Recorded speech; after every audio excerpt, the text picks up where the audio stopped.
Þá erum við komin í andlitsbað og það sem við gerum í andlitsbaði er að hreinsa húðina, örva hana svolítið og fá meiri næringu í hana, þannig að hún svona ljómi örlítið. Svo er það nudd og í nuddinu þá örfum við vöðvana, komum blóðflöðinu af stað og henni mun líða mikið betur eftir það, eftir að fá smá örfin í kringum augun og axlirnar og andlitið.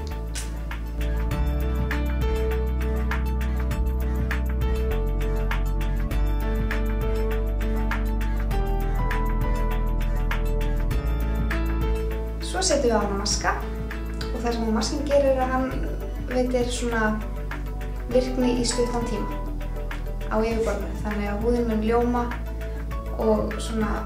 vera mikið heilbrigðari eftir notkun á maska.